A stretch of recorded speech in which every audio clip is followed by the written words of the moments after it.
అందరికీ నమస్తే. ఒకప్పుడు టీఆర్ఎస్లో కూడా ఇట్లాంటి పరిస్థితే ఉండే.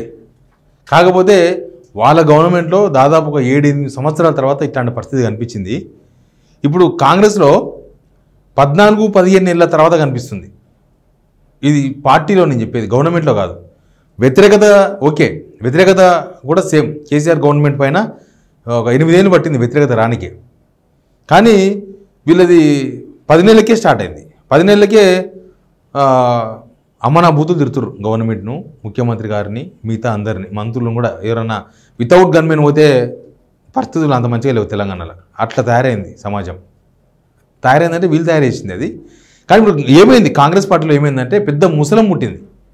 ఏ ముసలం ముట్టిందంటే ఏకంగా ఎంత స్పీడ్గా అయితే బీఆర్ఎస్ పార్టీ నుంచి కాంగ్రెస్కి పోయినరో అంతకన్నా డబల్ స్పీడ్తో వెనుకకు రాకపోయినా కాంగ్రెస్ పార్టీ నుంచి బయటకు వచ్చేందుకు ప్రయత్నం చేస్తున్నారు ముఖ్యమైన నేతలు.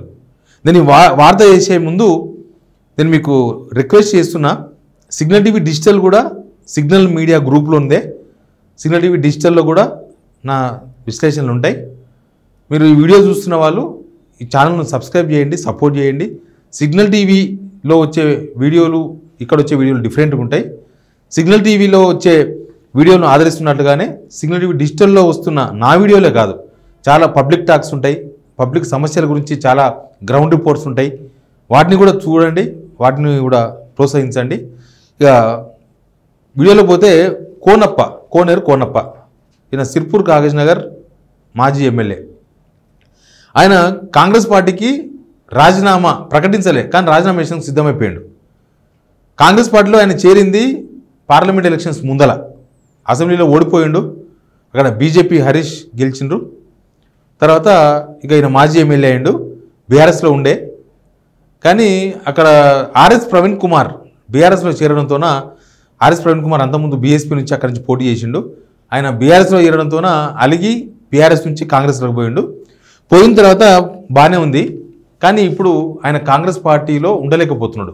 కాంగ్రెస్ పార్టీలో నేను ఉండలేను అని సన్నిహితులకు, అనుచరులకు చెప్పేసిండు. బహుశా రాజీనామా కూడా ఇవ్వాలనో రేపు అన్నట్టుగా కనిపిస్తుంది.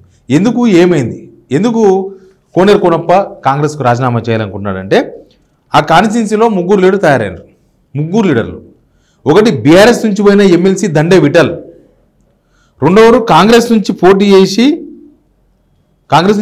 ఓడిపోయినారు కదా. అక్కడ పాల్వాయి హరీష్ మీద ఓడిపోయిన అతను ఉన్నాడు కదా, రావి శ్రీనివాస్. ఆయన కూడా కొద్ది దూరం చుట్టమే కోనేరు కోనప్పకు మేనలోడు అవుతాడంట. ఈ 3 పిల్లర్స్ తయారైపోయినాయి అక్కడ. కోనేరు కోనప్ప సీనియర్ లీడర్. ఈ దండే విఠల్ ఆయనదైనా అంత సీనియర్ లీడర్ ఏం కాదు. ఏదో బీఆర్ఎస్ వల్ల ఏమంటారు, బీఆర్ఎస్ వాళ్ళు ఎమ్మెల్సీ చేసారు ఆయన్ను. ఆయనకు పెద్దగా గ్రౌండ్లో ఏం లేదు. తర్వాత రావి శ్రీనివాస్ అని మొన్న పోటీ చేసి ఓడిపోయాడు. ఏంది ప్రాబ్లం ఏమైందంటే, ఈ 3 లీడర్లు ఉన్నారు. దండే విఠల్కు సీతక్క సపోర్ట్ అట.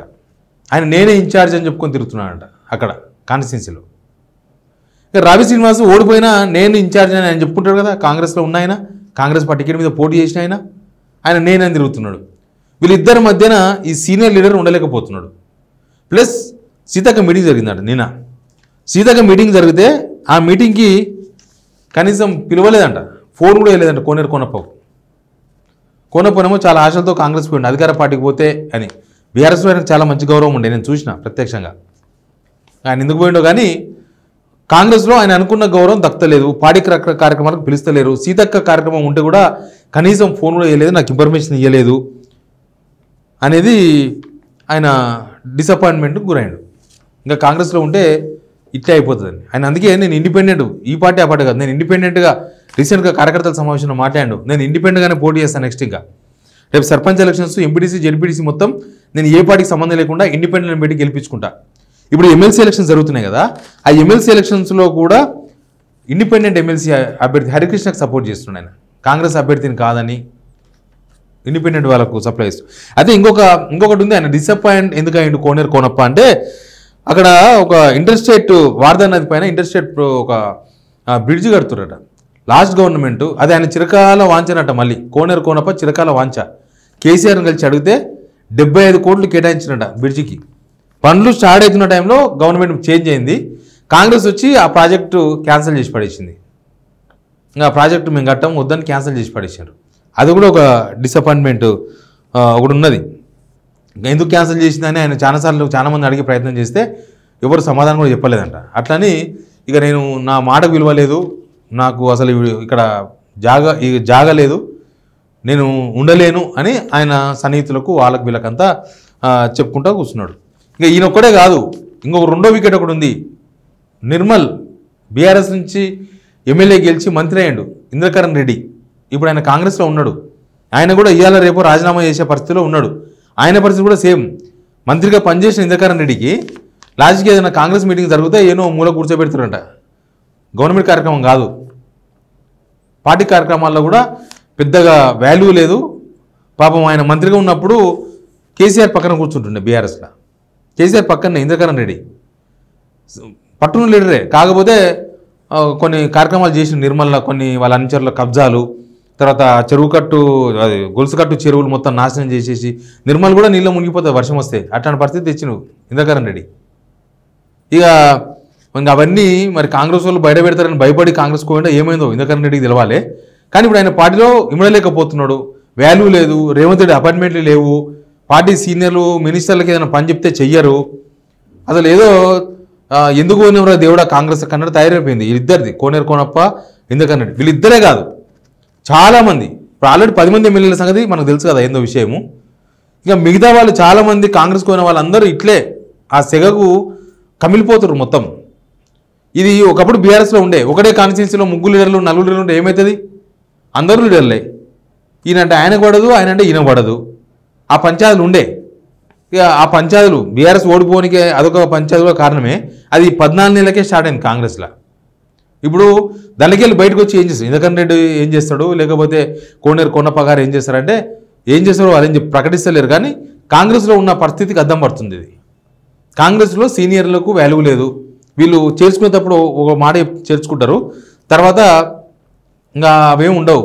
10 మంది ఎమ్మెల్యేలను చూస్తున్నాం కదా, వాళ్ళకి మస్తు హామీలు చేర్చుకున్నారు, ఎవరికి ఏ హామీ అమలు చేయలేదు, 2-3 తప్ప. ఇట్లా కాంగ్రెస్ పార్టీలో ముసలం స్టార్ట్ అయింది.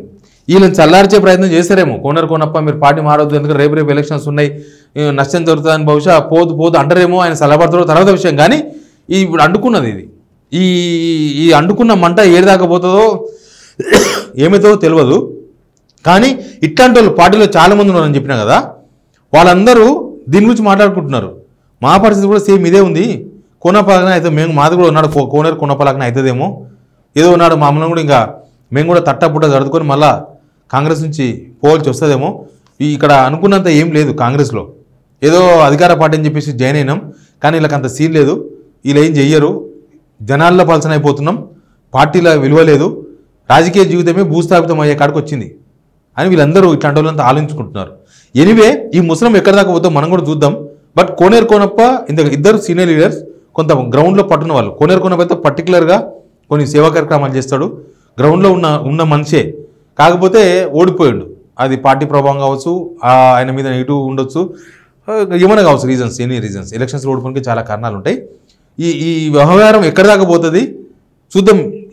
ఈ కాంగ్రెస్లో ఈ ముస్లిం ముంచుతుందా తేలుస్తుందా, ఇవన్నీ కూడా మనకు ముందు తెలిసే అవకాశం ఉంది. Please subscribe signal TV digital.